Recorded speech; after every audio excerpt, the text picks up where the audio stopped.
आज तेरी सालगिरह है, खुशी का मौका है। Kemudian Jago pun menemui Pike di alamat yang tertera di brosurnya.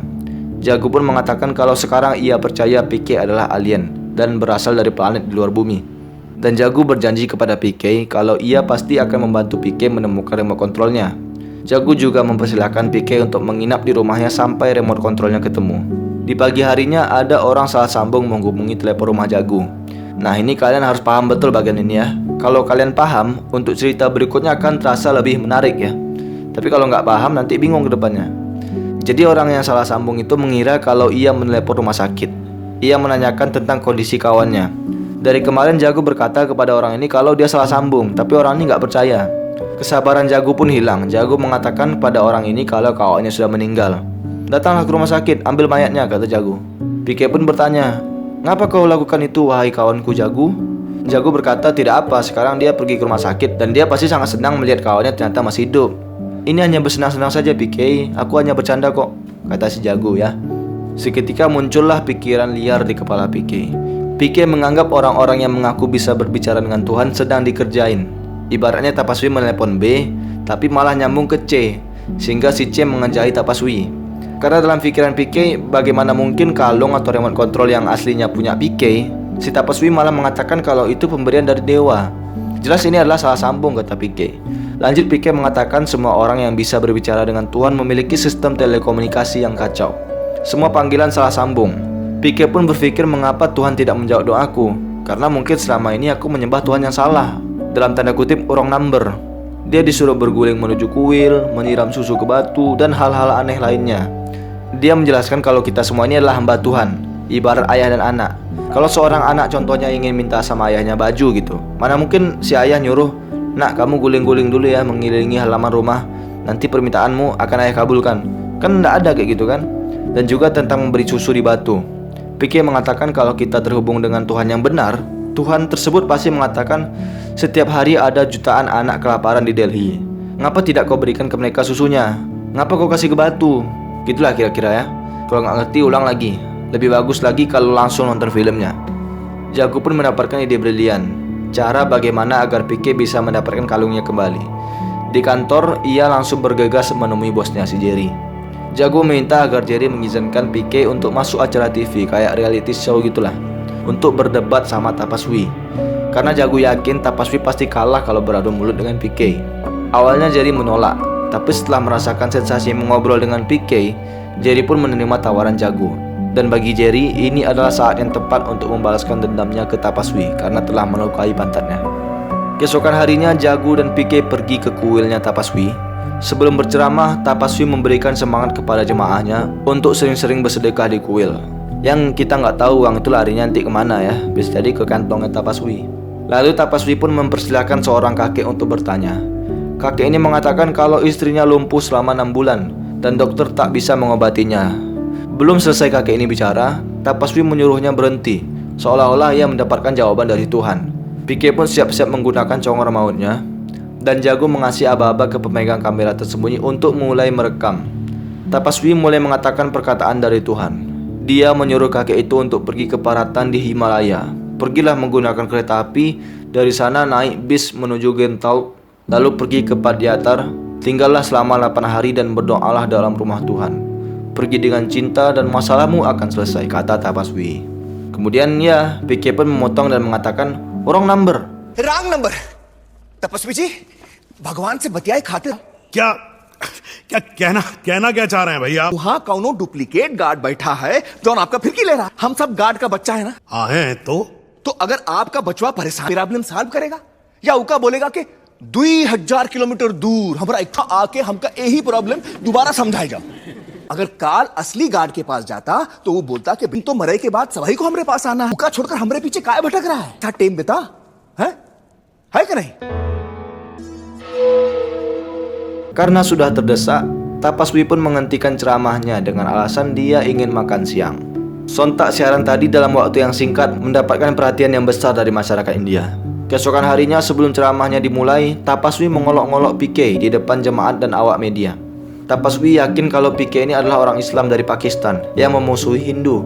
Namun PK tak gentar, ia pun datang kembali ke kuil Tapaswi. Namun kali ini dia ditemani beberapa orang dengan menggunakan seragam agama berbeda-beda. Ada seragam Hindu, Kristen, Sikh, Jain, dan Muslim. PK pun menyuruh Tapaswi menebak agama dari orang-orang ini. PK melakukan ini untuk menantang Tapaswi.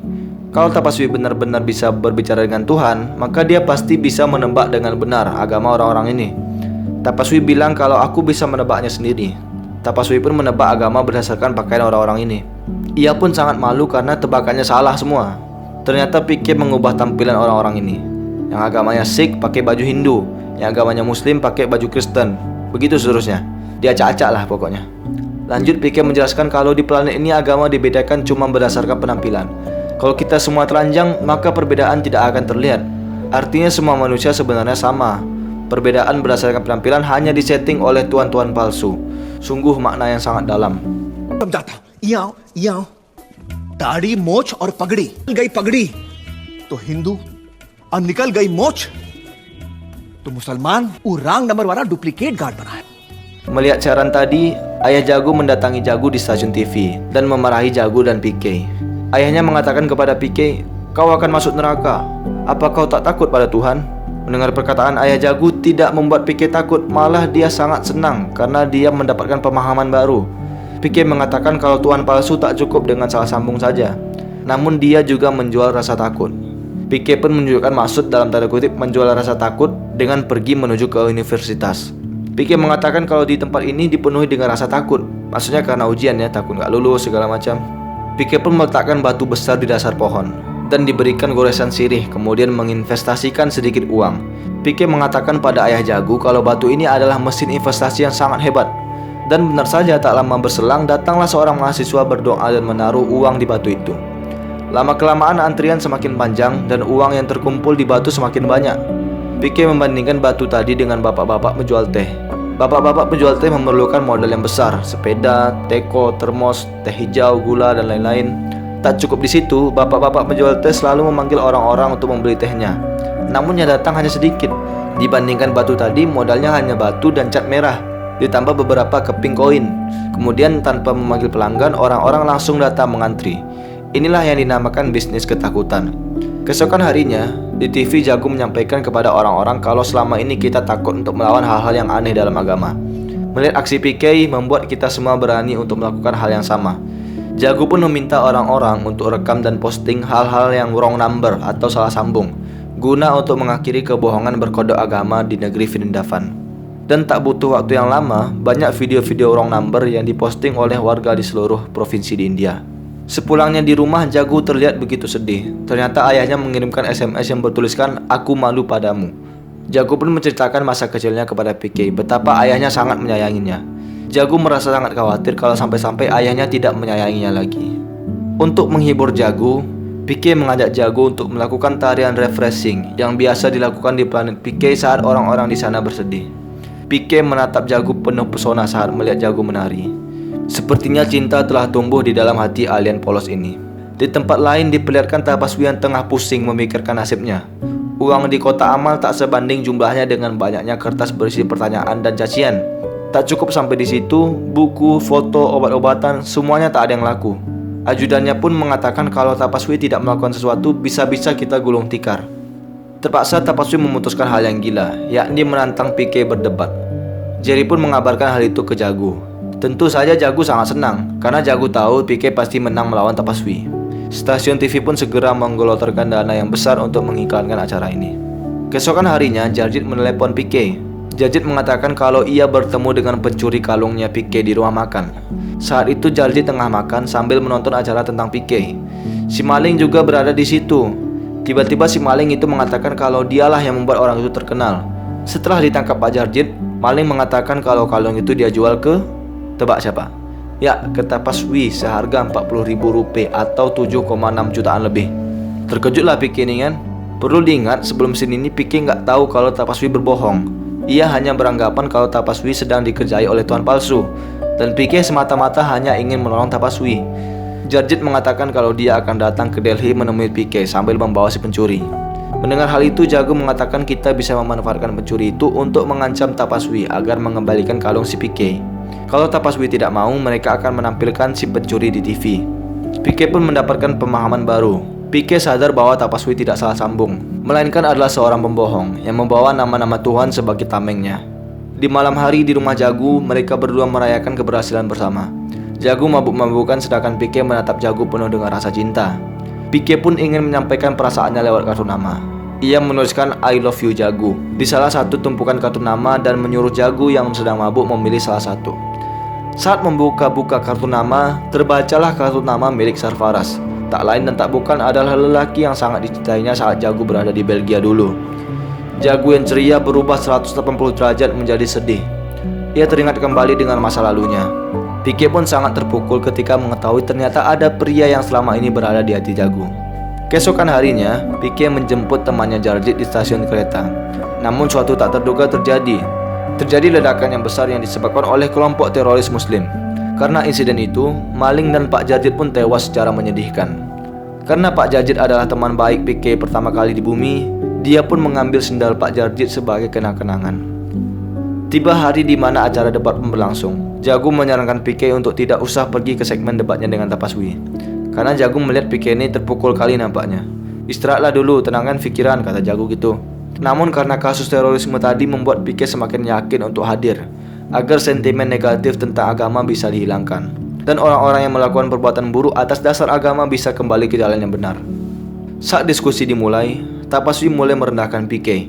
एक ऐसी दुनिया जहां भगवान हो ही ना, तुम चाहते क्या हो? सर के ऊपर छत नहीं है, खाने के लिए रोटी नहीं है, नसें काट लेते हैं, पंखे से लटक कर मर जाते हैं। रोजाना कितने लोग आत्महत्या करते हैं मालूम है तुम्हें? इस्त नहीं है लोगों के पास बात करने के लिए दो, क्योंकि उनके पास उम्मीद नहीं है। अगर भगवान के सामने माथा टीका लगाने से जिंदगी जीने की उम्मीद बनती है तो तुम कौन होते हो? अंदाजा है इंसानों के दुखों का? नहीं, हमेशा ये बोलते रहते हैं ना, रॉन्ग नंबर रॉन्ग नंबर। तो आज हम सबको बताइए यहाँ पर कि राइट नंबर क्या है। और अगर तुम लोगों से उनका भगवान छीन ही लेना चाहते हो तो ये बताओ कि उसके बदले में तुम उन्हें क्या दो। Kemudian Pique pun membalas dengan bahasan yang sangat menyentuh hati. Time था जब रह खातिर घर नहीं था, खाए के लिए रोटी नहीं थी, क्योंकि कौनो दोस्त भी नहीं था ना, रोते रोता था। हमरा एक ही सहारा था, भगवान। अब बिल्कुल ठीक बोलता है तपस्वी जी, भगवान में विश्वास रखे से उम्मीद मिलता है। हमरा एक तो सवाल है, कौन से भगवान पे विश्वास करें? आप लोग बोलता है एक भगवान है, हम बोलते हैं नहीं, दो ही भगवान है। एक जौन हम सबका बनाया, जेका तुम लोग बनाया। जौन हम सबको बनाया उसके बारे में आप कुछ नहीं जानता। जेका तुम लोग बनाया तुम्हारे जैसा है, झूठे वादे करता है, घूस लेता है, छोटा गरीबों को लेन में खड़ा करता है, अमीरों को जल्दी मिलता है। हमारा रेट नंबर बहुत ही सिंपल है, वो पे विश्वास करो। हम सबका बनाया और जेका तुम लोग बनाया वो हटाई दो। Tapaswi pun membalas kalau kami akan menjaga Tuhan kami. तुम करेगा रक्षा भगवान का। बड़ा बड़ा लाखों करोड़ों गोला घूम रहा अंतरिक्ष में, इतना सा है ही गोला, छोटा सा गोला का छोटा सा शहर का छोटा की रक्षा करेगा। चाउनी सारा जहान बनाया, वो अपनी रक्षा खुदा ही कर सकता है। तो हर रक्षा की जरूरत नहीं है। कौन अपना खुदा का रक्षा करने की कोशिश किया, ये रहेगा वह होगा जूता।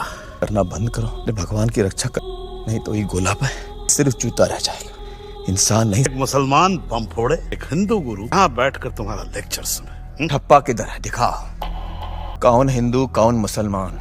और यही गोला का सबसे डेंजर, इससे लोग मरता है, अलग होता है। फर्क भगवान नहीं, तुम लोग बनाया है। Tak lupa Pique juga mengatakan kalau Tapaswi berbohong pada Jagu dan orang tuanya. Tapaswi menanamkan pikiran bahwa Sarfaraz akan berbohong dan Muslim itu orang yang munafik. Tapaswi pun membantah. Dia mengatakan kalau dia tidak berbohong. Benar kok Sarfaraz membohong? Tanya aja sama si Jagu kalau nggak percaya. Dia nggak tahu kalau Pique ini bisa baca pikiran ya. Tapaswi pun membuat taruhan. Kalau memang benar Sarfaraz tidak berbohong, maka ia akan mengembalikan kalung Pique. Tapi kalau Pique salah, maka Pique harus meminta maaf dengan cara mencium kaki Tapaswi dan mengaku di depan khalayak ramai kalau Pique telah memfitnah Tapaswi. Pique pun menerima tawaran tersebut. Jagu pun menceritakan semuanya, mulai dari saat Tapaswi memberikan ramalan sampai saat Jagu pergi dari gereja naik taksi. Tapi dengan berani Pique mengatakan kalau Sarfaraz tidak mengkhianatimu. Pique bertanya, apakah Sarfaraz yang mengirimkan surat itu? Tidak, kata Jagu. Apakah ada nama Sarfaraz di kertas itu? Tidak. Lalu kenapa kau mengira kalau Sarfaraz yang mengirimnya? Bisa jadi surat itu bukan untukmu, wahai Jagu kawanku. Jagu pun teringat dengan gadis pembawa kucing di sebelahnya. Dan anak kecil yang memberikan surat bisa jadi dia tidak tahu kepada siapa surat itu harus diberikan, kata si PK. Jadi atasan Jago meminta Jago untuk menghubungi Sarfaraz. Mereka pun menghubungi kedutaan Pakistan. अस्सलामुअलैकुम पाकिस्तान एम्बेसी। आपके यहाँ एक लाहौर से सरफराज यूसुफ। आपका नाम जग्गू है? आपको कैसे पता? अब फोन आ गया जी, वो दिल्ली वाली लड़की का फोन आ गया, इंडिया से फोन आ गया, जल्दी करें, जल्दी जल्दी आइए। फराज यूसुफ रोजाना सुबह 9 बजे हमें और बेइंतहा शराफत के साथ मेरे लिए इंडिया से किसी जग्गू का फोन आया। जग्गू तुम आए थे मैरिज रजिस्ट्रार के ऑफिस में? आया था ना, से करता तुम्हारा खत मिला था, उसमें तुमने लिखा था कि मुझे कांटेक्ट मत करना। अरे रॉन्ग नंबर था मेरे पास। भी एक दोस्त से राइट नंबर मिला।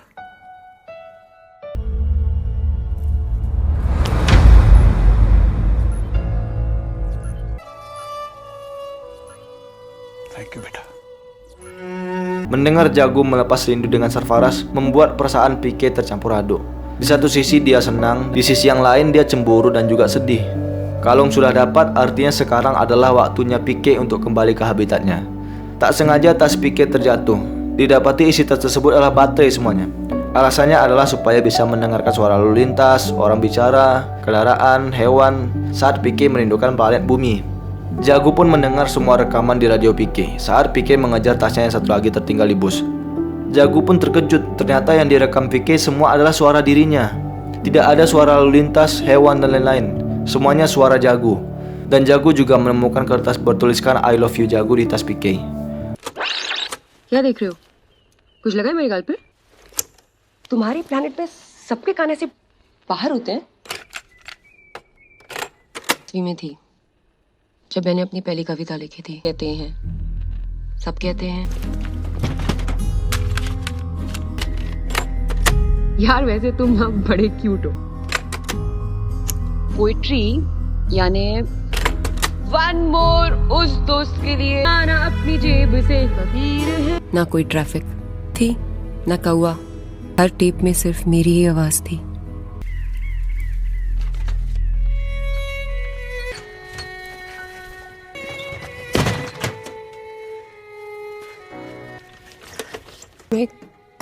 क्या रिकॉर्ड किया है पीके? बोला ना वो चिड़िया कौवा ट्रैफिक। दिखाएगा तुम कहा, वहां से ऐसे जोर से। इसमें मेरी आवाज नहीं है ना? तुम जॉन एक ठो पोइट्री बोली थी, वो है ना? सिर्फ एक पोएट्री। पूरा टाइम तुम पे बेस्ट करेगा।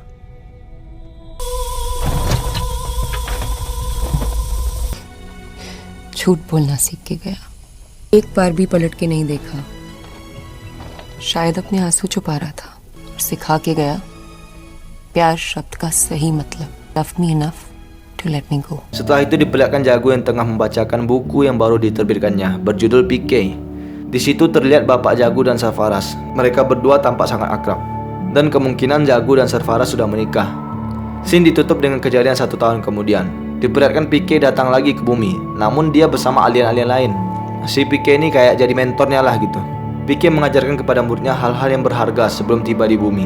Yaitu di bumi dilarang telanjang. Orang-orang mengatakan saya suka ayam, saya suka ikan. Bukan berarti mereka cinta sama ayam atau ikan ya, tapi maksudnya mereka suka makan ikan atau ayam gitu. Kemudian carilah baju dan uang dari mobil yang bergoyang. Sembunyikan remote control kalian di celana dalam atau bahasa kita kolor ya, karena tidak ada yang mau mencurinya kalau kita simpan di situ. Berikutnya, larilah secepat mungkin bila kalian melihat orang yang mengaku bisa bicara dengan Tuhan. Terakhir, PK menempelkan stiker dewa di pipi bawahannya untuk pertahanan diri supaya tidak ditampar. Dan film pun selesai. Oke kawan-kawan, sekian saja dari film PK yang dirilis pada tahun 2014. Mudah-mudahan kalian suka dengan video saya. Dan sekali lagi saya ingatkan untuk sebagusnya kalian nonton langsung filmnya ya, karena filmnya sangat bagus, sangat relate lah. Kita bisa banyak pemahaman kita tentang Tuhan yang selama ini mungkin salah ya. Dan juga tonton juga video saya berikutnya tentang pendapat saya tentang film ini. Baik, terima kasih kawan-kawan semua. Jangan lupa like, comment, subscribe bila suka dengan video saya. Dan juga kasih rekomendasi film apa saja yang mau disampaikan ya. Baik, assalamualaikum warahmatullahi wabarakatuh. Bye.